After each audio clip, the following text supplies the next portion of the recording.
What are the secrets to a happy marriage? What do you do when you are going through difficult time and you want to transform your marriage and want to make it happy? Probably you're in a marriage which is miserable. Probably your wife has left you and she doesn't want to come back, and you want to create a happy marriage. Probably your wife has applied for divorce. So what do? Here are 5 secrets that I'm going to talk about in this particular video to bring back happiness into your relationship, bring back happiness into your marriage.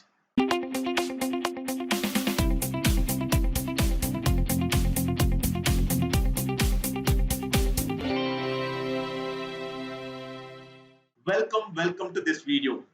Val here, and in this particular video, I'm going to talk about the 5 secrets to bring happiness into your relationship.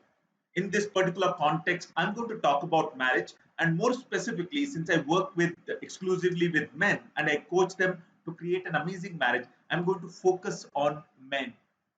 Now, the rules apply to all the other relationships, the secrets apply to all the other relationships. Even the women who are watching this video can benefit from it. So with that short intro, let's jump into the 5 secrets. The first secret is that your relationship, in this case, in particular, your marriage is supposed to go wrong. That's right. Your marriage is supposed to go wrong. So if you look at 2 stones, as long as they're away from each other, there is no friction. But as they come closer and they come even more closer, and once they start touching each other, that's where the friction begins. So the friction is the part of a relationship. So when you are in a romance stage, when you just started, you're not as close as once you get married, once you start living. And once you start living, once you're together, you're supposed to have this kind of friction. And that is normal. What is not normal is getting stuck over there. That is not normal. So the first secret that you got to understand is it is the reason why you're having this friction is that you have reached the second stage. The second stage is called the power struggle stage. I often talk about it. And in this stage, you're supposed to have friction. And at this moment, when you start having friction, there's a particular mindset that you get into. The mindset is, I am doing so much for this relationship, and my wife does not want to understand. I am doing so much for this relationship, but my wife doesn't want to understand. And then because of that, you ask advice, you go to people, try to fix your wife, ask her to change. Maybe you just keep quiet, you don't say anything. And then because of these other behaviors, things only get worse. So the first secret to creating a happy relationship is to realize that your marriage is supposed to go wrong, and then work towards getting out of this stage into the next stage, that is called a mature love stage. In other words, in this particular stage, the third stage, you're close to each other, but you have learned to align yourself with the other person. That means that from you being stones, you have become 2 wheels which are interconnected. And there is a grease between these 2 wheels. So there is no friction. The grease is, or the oil is love. So because of this, it's a well-oiled machine, and you're moving very smoothly, very gently. In order to reach from here to this, you got to learn. You got to learn relationship science. And if you attend one of my live master classes, I'm going to talk to you all about relationship science, and I'm going to give you some particular skills. But now let's move on with the other secrets. The second secret that you got to focus on is to understand that relationships are made of conversations. Relationships are made of conversations. That's the second secret. So let's understand what I mean by relationships are made of conversation. Remember the first conversation that you had with your wife? Probably you had it over mail. Probably you met her in some cafe. Probably it was in college. Remember that first conversation and then all the subsequent conversations. Now, in that first conversation and all the other subsequent conversations, there was something which was common. And because of that, you guys came closer. If those elements were not there, you wouldn't have come closer and you wouldn't have got married. So, what was common in those particular, the first few conversations? In those first few conversations, you showed, both of you showed through your action, through your words, through whatever you said, the things you did, you made the other person feel. I'm going to talk about it later. That's the behavior. But in your conversations, there was appreciation and gratitude. You made the other person feel special. There were compliments. There was laughter. There was understanding. And then as the time went on and when you got into the next stage you're supposed to get into, that's the power struggle stage, what happened was the the conversation, the way you started talking about the things in your relationship changed, and you got into something called a criticism defensive type of a conversation. So it's not about whether you should say this or not say this, whether you have to suppress when you're angry or not suppress it. It's nothing about it. It is about how do you say what you want to say. That is the catch. So I'll give you examples of a criticism defensiveness conversation, and the same thing you can have it in a different way. Are you guys ready? Just write ready in the comments if you're ready to learn this. Okay. So how do you have a conversation? A criticism defensiveness conversation looks like this. The wife tells the husband, I got so much of work in the house, you never help me out, you don't take care of the children, I have to do all the cooking. Now that's a criticism. The defensiveness is, no, I don't do that. Yesterday I helped the children, and day before yesterday I cleaned the kitchen. You never understand. Why don't you do this all the time? See that? And just analyze your conversations. Are you having these type of conversations in your marriage with your wife? If you are separated, then did you have these kind of conversations? I work with hundreds of men, and every one of them have told me that either he is the person predominantly who corrects or criticizes, or predominantly who defends. So what are you? Are you a person who corrects or defends? Write in the chat box, because it's all science. It's all science. Now let's look at how do you have the same conversation in a different way. Same conversation in a different way. Instead of criticizing, all that you have to do is request. So the wife or the husband, when you want something, instead of saying, you never do this, you never help me out, you're always late, he says to, or let's use the same example that I used before. She says to her husband, love or darling or Shona or whatever they call each other, the short names, the sweet names, whatever you call each other. The wife says to her husband, love, can you please help me to wash some vessels? No, I'm a little tired. That's it. So you have not criticized, you have not said you never help me out, you never do this. Instead of that, you have made it as a request. It's the same thing. You have said it in a different way. Let's look at the other side. If your wife is criticizing and she says, you never help me out, you have always have to do all this work and you're never there. And the husband says, I'm sorry. I shouldn't have done that. I'm sorry. Now you're not saying sorry because you're wrong. You're saying sorry because whatever you did hurt your wife. There's a distinction. There's a difference. Most people think that why should I say sorry? Because I'm busy, that's why I'm not helping my wife. But the truth is, that's not the point. The point is, whatever you did hurt your spouse. And the people who have the first kind of mindset, who is right and who is wrong, they will never get out of the power struggle stage. The word, look at that power struggle. It means that people generally try to win over the other person. But in a mature love stage, people generally look at how can I make this person feel loved. So instead of being defensive, the husband says to his wife, "What can I do? I'm sorry, I shouldn't have done that. So I'll do the vessels. So he does the vessels.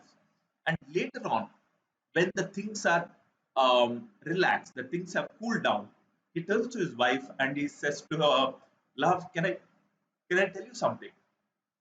The wife says, "Calm down now, cool down," because she had said sorry and he had helped her out. And she says, "What?" Probably they're in bed now. They're just going to bed. All the work is done, everything is completed. Both of them are relaxed. And he turns to her and he says to her, "Love, the next time when you tell me something, can you please request rather than criticize? Because when you criticize, I really get upset. I feel like shouting and screaming at you. Can you please do that?" You know, and the wife says, "No, I find it very difficult to do that. I get so angry." And the husband says, I understand the pain you're going through. Sometimes even I forget the effort you are taking. So what's happening here? There's so much of empathy that is coming in. The husband is trying to understand his wife's perspective.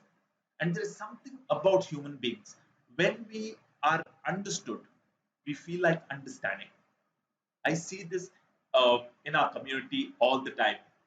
I constantly ask the men who say that my wife spoke to me nicely and we had a great conversation, or my wife asked me how my parents were. I always ask them, "What did you do? What did you do? For the last 2 years, she hasn't been talking to you, and for the last 2 months, she's talking to you. She's interacting with you. She's concerned about your parents. What did you do?" And they start telling me that they have moved to their spouse's side, their wife's side, and they're trying to understand the situation and they're empathizing. And as soon as you do that, the other person does the same. So, the second secret, to sum up, it is about relationships are made of conversation. It is not about what to say and what not to say. It's all about how to say what you say. Got it? Just write got it in the comment section if you got what I'm talking about. Okay. And if you have not got it, just write, ask me a question, and I use that question in the next video to make a, in the next part, next time to make a video. All right. So if you got it, just write it in that box. Now, before I go into the third secret, I want you to do this. Every Saturday or a Sunday, I put up a new video. And this new video will be relevant to you if you're watching this video so far. This video will focus on your relationship, your marriage, how to win your wife back, how to create an awesome marriage, how to move to mature love stage, whole lot of topics. So just go to the button on, sorry, the button on subscribe, click on that, click on the like button, and then in the comment section, write done and let's continue. So the next tip, the third secret, is to realize that relationships are made of behaviors. So the second tip is relationships are made of conversations, and the third tip is relationships are made of behaviors. So it's very easy to understand. All right, I'll explain to you in a simplest way, and you'll understand exactly what love is about. What is it about creating an amazing relationship? There are two things. We human beings want to, it's not only human beings, it's all mammals, I believe. I see it in dogs, you see it in cats, and of course in human beings, and even other animals. There are two things we would like to know consistently from the other person. The first thing is, do I matter? Do I matter? Do I matter in this relationship? Do I matter to you? The second thing is, are you there for me? Are you there for me? Do I matter? And are you there for me? So when your wife comes, let's say, let's put it this way. When you come home late because of any work in the office, I'm not talking about, these are just examples. I want you to think about your own examples. So let's say you come home late, all right, and your wife shouts at you. She gets really angry.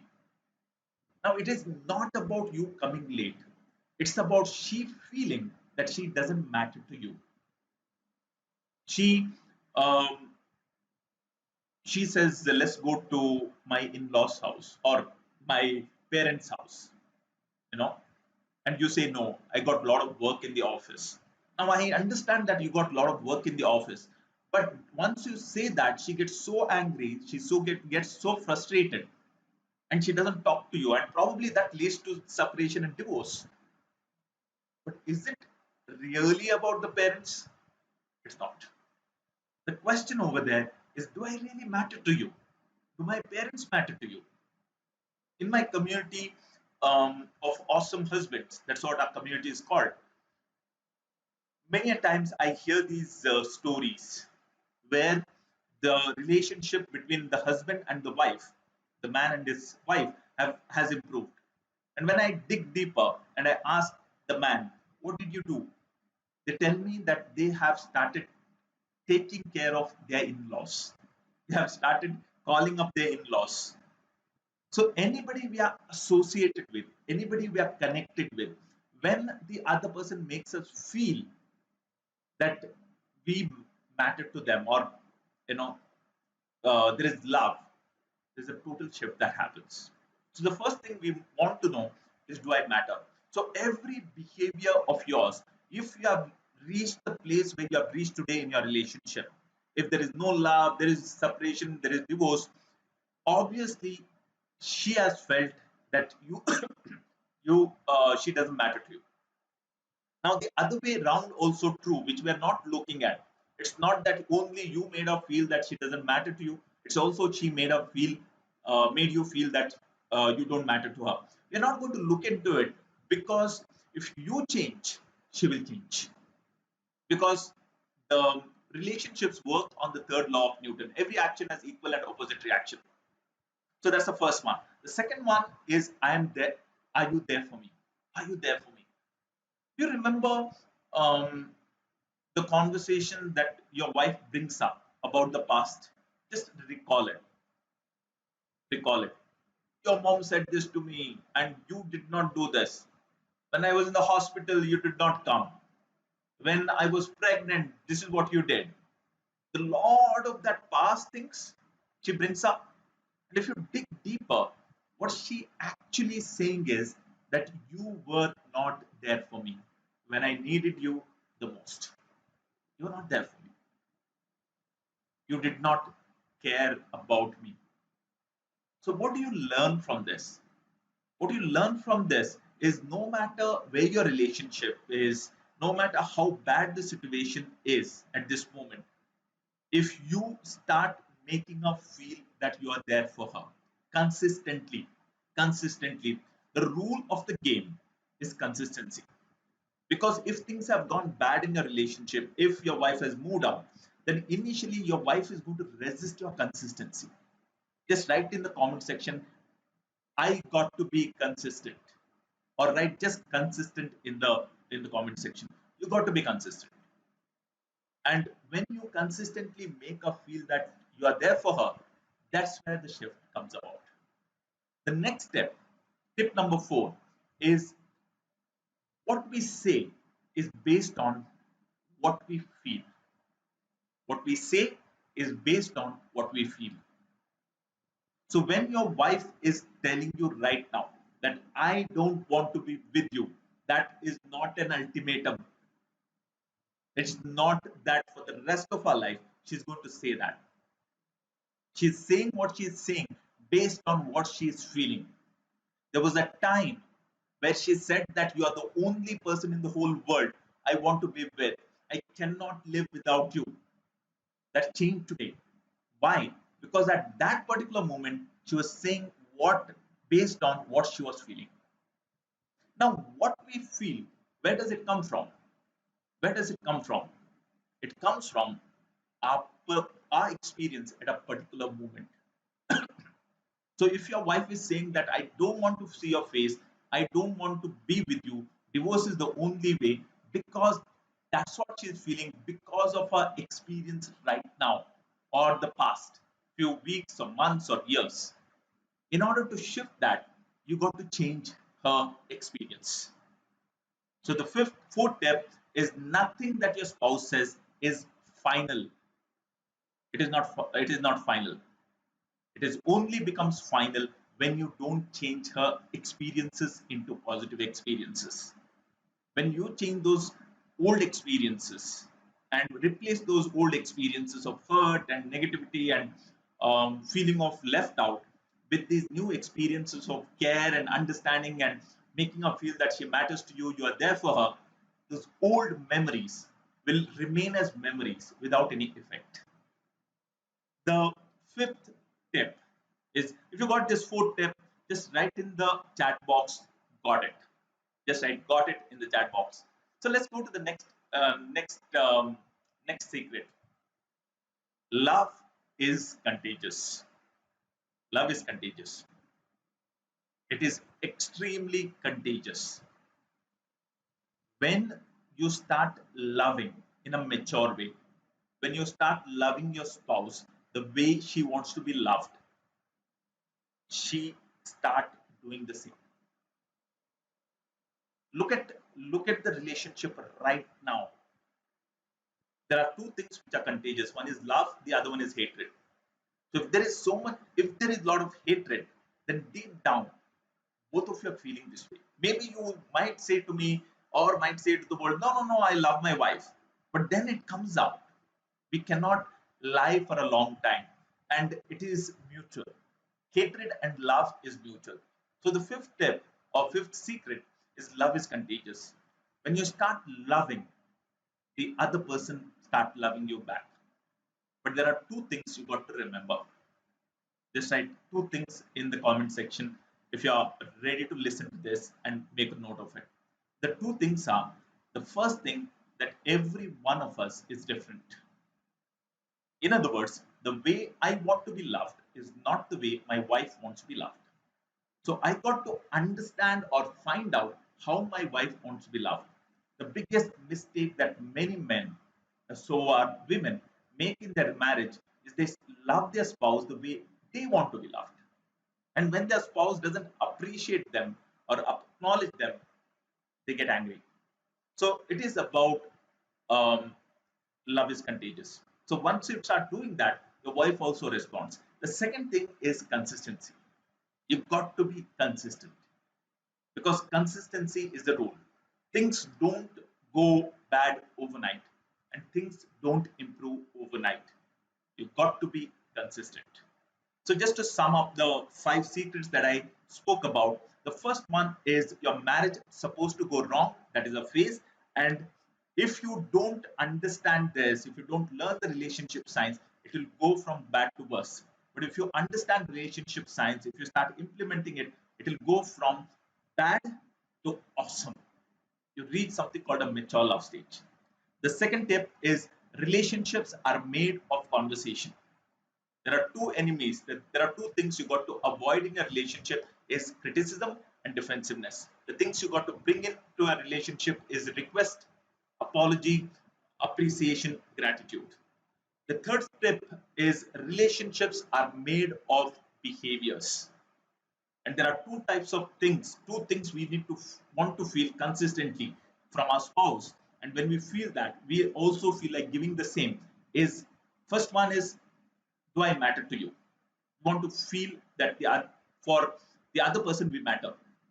The second is, do does the other person there for us? The fourth step is, what we say is based on our present experience. And the fifth one is love is contagious. What I would like you to do is, out of the 5, what is the most important insight or what is the most important secret that you got to implement in your relationship? Write in the comment section. So before I leave, there are a couple of things I want you to do.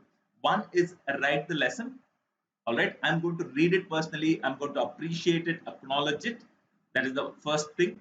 The second thing is, I want you to share this video with at least one more person, because there is so much of relationship pain that is going on. And this one video can transform somebody's marriage, somebody's life, somebody's children's childhood. So please share it with one person at least. If you like this video, please click on that like button. And then finally, I'm going to leave 3 links in the description. One link for our a master class. All right. The second link is for the YouTube channel. All right, this YouTube channel. And the third link is for the Facebook group. The group is called Strong Husbands. And I want you to click on all three links, do the needful, and attend one of my free masterclasses. Be on the Facebook group where I do a lot of Facebook lives, and also subscribe to this channel. So thank you very much for watching this video. Until we connect again, keep your love story alive. And I'll see you next week with one more video on relationships, on marriage. Until we connect again, God bless, good night, and bye-bye.